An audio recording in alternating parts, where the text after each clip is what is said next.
আজকের বাংলা অনুচ্ছেদ প্রবন্ধ রচনা বই পড়া। এই রচনাটি পঞ্চম শ্রেণী থেকে দ্বাদশ শ্রেণী পর্যন্ত ভীষণ ইম্পর্টেন্ট। বই পড়া ভূমিকা। মানুষের জ্ঞান অর্জনের অন্যতম মাধ্যম হল বই। জ্ঞান, বুদ্ধি, সংস্কৃতি, কল্পনা ও অভিজ্ঞতার দরজা খুলে দেয় বই পড়া। বর্তমান যুগে মোবাইল, টেলিভিশন ও ইন্টারনেটের ভিড়ে বই পড়ার অভ্যাস হারিয়ে যেতে বসেছে। অথচ একটি ভালো বই একজন মানুষের চিন্তা ও চরিত্র গঠনে গুরুত্বপূর্ণ ভূমিকা রাখে। 1 নম্বর পয়েন্ট, বই পড়ার গুরুত্ব। বই পড়ার মাধ্যমে একজন মানুষ নিজের মনের জগৎকে বিস্তৃত করতে পারে। এটি মানুষের জ্ঞানচক্ষু খুলে দেয়। প্রতিটি বিষয়ে মানুষের জানার কৌতূহল জাগে এবং সেই কৌতূহল মেটায় বই। বই মানুষকে নৈতিকতা, মানবতা ও সংস্কৃতির শিক্ষা দেয়। নানা বিষয়ে বই পড়ে আমরা নতুন চিন্তা ও ধারণা লাভ করি। মাই ডিয়ার স্টুডেন্টস, আমি ইউটিউব এবং ফেসবুকের মাধ্যমে ক্লাস 5 to 10 পর্যন্ত ছাত্রছাত্রীদের ফ্রি কোচিং দিয়ে থাকি। এখানে গ্রামার শেখাই, রাইটিং শেখাই, বেঙ্গলি প্লাস ইংলিশ রাইটিং এবং টেক্সট পড়িয়ে থাকি। তোমরা যদি আমার কাছে অনলাইনে স্পেশাল কোচিং নিতে চাও, অবশ্যই এই ফোন নাম্বারে যোগাযোগ করবে। আমি অনলাইনে স্পেশাল কোচিং দিয়ে থাকি ক্লাস 5 to 10 পর্যন্ত ছাত্রছাত্রীদের। আমি এখানে গ্রামার শেখাই বেসিক টু অ্যাডভান্স লেভেল এবং রাইটিং শেখাই সম্পূর্ণ ইউনিক পদ্ধতিতে। বেঙ্গলি হোক, ইংলিশ হোক, সম্পূর্ণ ইউনিক পদ্ধতিতে রাইটিং শেখাই এবং টেক্সট পড়িয়ে থাকি। তোমরা অবশ্যই এই ফোন নাম্বারে যোগাযোগ করে নেবে। 2 নম্বর পয়েন্ট, জ্ঞানের ভাণ্ডার বাড়ায়। যে ব্যক্তি নিয়মিত বই পড়ে সে নিজের মধ্যে জ্ঞানের এক অমূল্য ভাণ্ডার গড়ে তোলে। ইতিহাস, বিজ্ঞান, সাহিত্য, ভূগোল, জীববিজ্ঞান, দর্শন সব বিষয়ে বই পড়ে মানুষ জ্ঞানের গভীরে প্রবেশ করতে পারে। সাধারণ পাঠ্য বইয়ের বাইরেও সাহিত্যের বই, জীবনী, ভ্রমণ কাহিনী ইত্যাদি পড়া আমাদের জ্ঞান বৃদ্ধি ঘটায়। 3 নম্বর পয়েন্ট, চরিত্র গঠনে বই পড়া। ভালো বই পড়লে মানুষের চিন্তাভাবনা পরিশীলিত হয়। বই পড়ে মানুষ সততা, কর্তব্য, সহানুভূতি, ধৈর্য, সহনশীলতা ইত্যাদি নৈতিক গুণাবলী অর্জন করতে পারে। বিশেষ করে ছোটবেলা থেকে যদি শিশুরা ভালো বই পড়ে তাহলে তারা নীতিবান ও দায়িত্ববান নাগরিক হয়ে উঠতে পারে। 4 নম্বর পয়েন্ট, ভাষা ও ভাব প্রকাশে সহায়তা করে। নিয়মিত বই পড়লে ভাষার ভাণ্ডার সমৃদ্ধ হয়। বাক্য গঠন, শব্দ চয়ন, বানান ও ব্যাকরণে দক্ষতা আসে। এছাড়াও কোনো বিষয় সুন্দরভাবে উপস্থাপন করার ক্ষমতা বাড়ে। ছাত্রছাত্রীদের রচনা, অনুচ্ছেদ, চিঠি, গল্প লেখায় বই পড়ার অভ্যাস অত্যন্ত কার্যকর।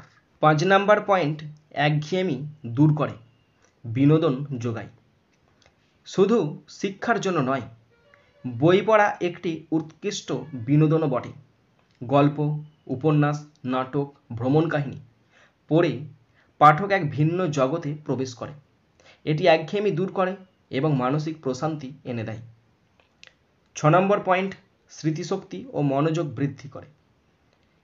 বই পড়া মনোযোগ ধরে রাখার ক্ষমতা বাড়ায়। একাগ্র হয়ে পড়তে হয় বলেই স্মৃতিশক্তিও বৃদ্ধি পায়। ছাত্র জীবনে এই দক্ষতা পড়াশোনার জন্য খুব গুরুত্বপূর্ণ। 7 নম্বর পয়েন্ট, কল্পনা শক্তির বিকাশ ঘটায়। ছোট গল্প, উপন্যাস ও কাব্যগ্রন্থ পড়লে পাঠকের কল্পনার জগৎ প্রসারিত হয়। গল্পের চরিত্র, স্থান ও ঘটনা পাঠক নিজের মনের মধ্যে নির্মাণ করে, ফলে সৃজনশীলতা বাড়ে। 8 নম্বর পয়েন্ট, সময়ের সুষ্ঠু ব্যবহার। বই পড়ার অভ্যাস থাকলে অবসরের সময় অযথা নষ্ট হয় না। অনেকেই অবসর বা ছুটির সময় বিনা উদ্দেশ্যে মোবাইলে সময় নষ্ট করে। তার পরিবর্তে বই পড়লে সময়ের সঠিক ব্যবহার হয়। 9 নম্বর পয়েন্ট, সামাজিক ও সাংস্কৃতিক জ্ঞান অর্জন। বিভিন্ন লেখকের লেখা পড়ে পাঠক দেশ বিদেশের সমাজ, সংস্কৃতি ও ইতিহাস সম্পর্কে জানে। এতে বিশ্ব দৃষ্টি বিস্তৃত হয়। একজন মানুষ তখন শুধু নিজের নয়, বৃহৎ সমাজের অংশ হিসেবে চিন্তা করতে শেখে। 10 নম্বর পয়েন্ট, আত্ম উন্নয়নে সহায়তা করে। অনুপ্রেরণাদায়ক বই, আত্মজীবনী ও জীবনী পড়লে পাঠক নিজের জীবন নিয়ে চিন্তা করে, নিজের ভুলগুলো বুঝতে পারে ও সংশোধনের চেষ্টায় উদ্বুদ্ধ হয়। আত্ম উন্নয়নের জন্য ভালো বই একজন ভালো বন্ধু। 11 নম্বর পয়েন্ট, বই পড়া এবং আধুনিক প্রযুক্তি। বর্তমানে ইবুক ও অডিও বুকের মাধ্যমে বই পড়া আরও সহজ হয়েছে। স্মার্টফোন বা ট্যাবের মাধ্যমে অনেকে বই পড়ছে, তবে তবুও প্রিন্ট বইয়ের আকর্ষণ ও গ্রহণযোগ্যতা অটুট রয়েছে। 12 নম্বর পয়েন্ট, ছাত্রছাত্রীদের জন্য বই পড়ার উপকারিতা। ছাত্রদের জীবনে বই পড়া অপরিহার্য। এটি শিক্ষায় অগ্রগতি আনে, পরীক্ষায় ভালো ফল করতে সাহায্য করে এবং ভবিষ্যৎ গঠনেও সহায়তা করে। ভালো ছাত্র হতে চাইলে বই পড়ার বিকল্প নেই। 13 নম্বর পয়েন্ট, গ্রন্থাগারের গুরুত্ব। পাঠকদের জন্য গ্রন্থাগার একটি আদর্শ স্থান।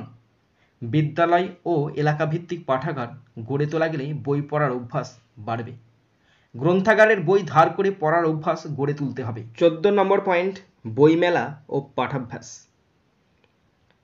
বইমেলা মানুষকে বইয়ের প্রতি আগ্রহী করে তোলে। বিভিন্ন প্রকাশনের বই এক জায়গায় পাওয়া যায়। ছাত্রছাত্রীদের নিয়ে বইমেলা পরিদর্শনের ব্যবস্থা করলে তাদের মধ্যে পাঠের আগ্রহ জন্মায়। 15 নম্বর পয়েন্ট, পাঠাভ্যাস গড়ে তোলার উপায়। ছোটবেলা থেকেই পাঠ্য বইয়ের পাশাপাশি গল্পের বই পড়ার অভ্যাস গড়ে তুলতে হবে। পরিবারে পড়ার পরিবেশ, বিদ্যালয়ে পাঠ প্রতিযোগিতা ও পাঠ কেন্দ্র স্থাপন করলে পড়ার প্রতি ভালোবাসা তৈরি হয়। শেষ পয়েন্ট, উপসংহার। বই মানুষের জ্ঞান ও মননের শ্রেষ্ঠ সহচর। যারা বই পড়ে তারা কখনো একা নয়। বই আমাদের সত্যিকারের বন্ধু, শিক্ষক ও পথপ্রদর্শক। তাই সকল ছাত্রছাত্রীকে নিয়মিত বই পড়তে হবে। বই পড়ার মধ্যে দিয়ে গড়ে উঠবে উন্নত, সৃজনশীল ও মানবিক সমাজ।